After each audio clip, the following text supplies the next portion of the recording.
Okay, so we've looked very briefly and simply at how to draw people and how to draw perspective. So now we're going to try and add the two together.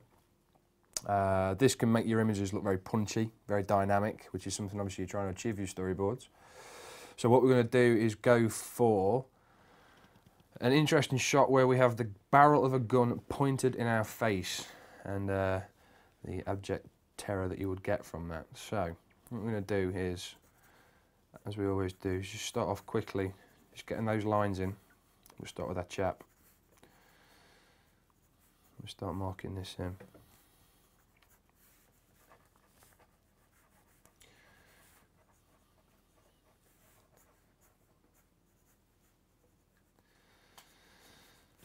Okay. Now, what we're going to do is make the barrel of the gun really big. Now, as we've already spoken about, with perspective and foreshortening, things closer to camera are always going to be bigger. Now, we're going to overemphasize it slightly, give it some real punch. So we'll start blocking in real basic shapes.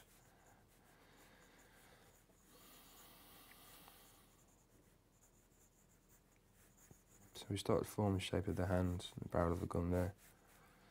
Now you can see that the gun is almost as big as our character. Now that's fine. The one way that that can be achieved is shooting the shot with a really wide lens.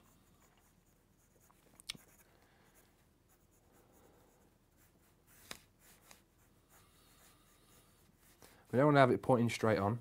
We don't want it to look too flat. We want to get the sense of, you know, that his arm's reaching out. So what we'll start doing is marking in things like the thumbs and the fingers, like so.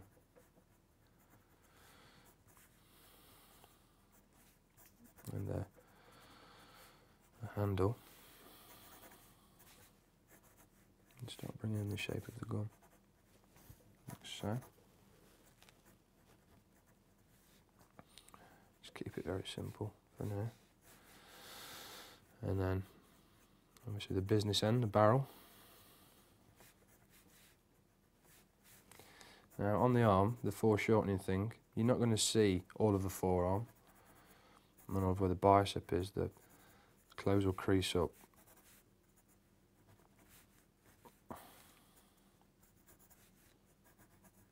Get the collar in there, and you start to see that guy is not stood straight on, slight 3/4 angle. Again, try not to make things look too flat. Don't always draw things straight on, don't always draw things in profile. You know, people will move around, your actors will move around.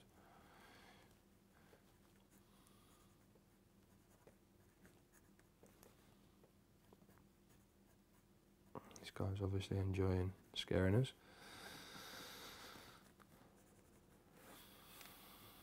And again, as I said before, things in foreground, always big bold lines, you know, that's the predominant thing in frame.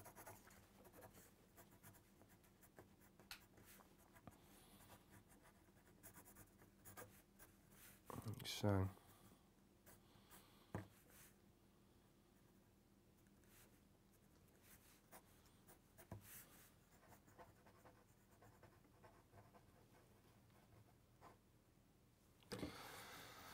okay, so there you can see we've got our gunman.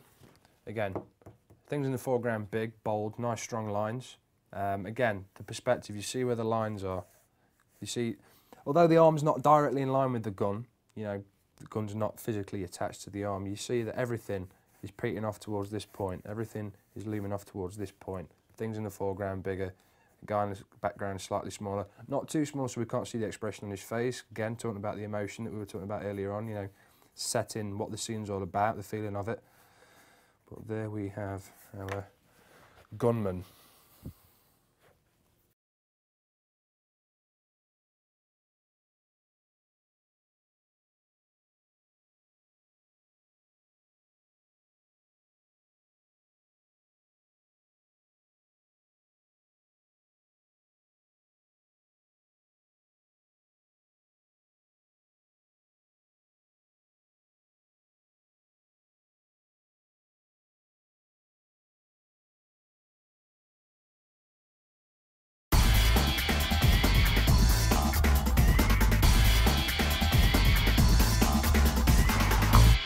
So the first thing we're going to do is I'm going to start on the left-hand side of frame. That way I'm not working across my own work. The first thing I'll do then is our chap on the far left side of the frame who's diving out of the way of this speeding car. So again, remembering all the things we talked about when drawing people, you know, look at the shapes within the body, building off of that, trying to give it a sense of movement, make it dynamic. Don't be worried about drawing outside of the frame, that's perfectly fine. So we've got that trailing leg there. That leg there, guy is diving. Just get a bit of an expression in his face, screaming with terror. Okay, so now and then what I'll do is get this horizon line in. Get this horizon line in there. And here, coming towards the foreground, is the edge of our pavement.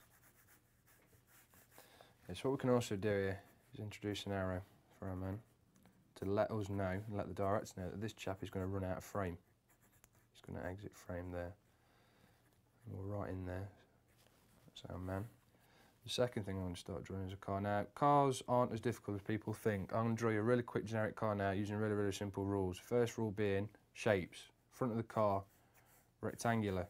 Top of the car, rectangular.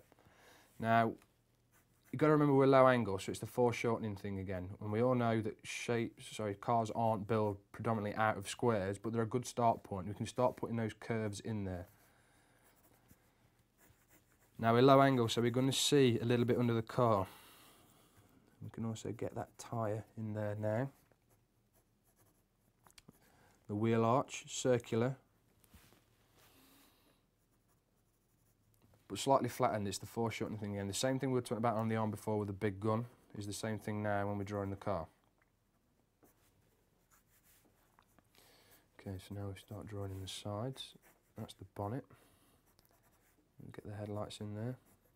Front grille, license plate for the police. So windscreen. Okay, you see the shape of that. Back tyre, we'll see that because we are so low. Okay, now let's get the side of this building in. Remember our perspective point was there. Everything's tying into that. Okay, and now we have our secondary chasing car, which we're going to do a slight angle.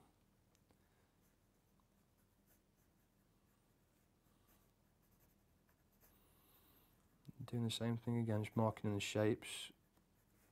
There's the bonnet, we've got our headlights, and the windscreen.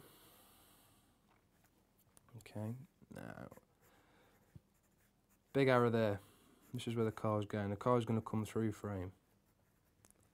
We know that the secondary car is chasing. It's coming towards action. What I'm also going to do to spice this one up is we're going to have a guy who's sticking out the sunroof, arms pointing away from us, taking pot shots at our chasing car. And then we'll add police lights on the car in the background.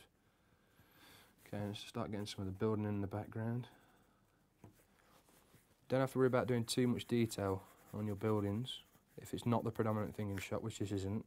Just to give it some context, we know it's in a city, we can see buildings. Just to give it a context. And what we can also start doing is add in hints of people in the background. Let's start to build the shot up, build the scene up.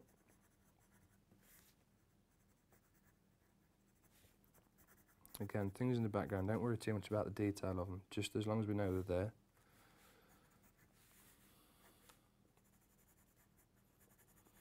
Some reflections on the glass of the windscreen.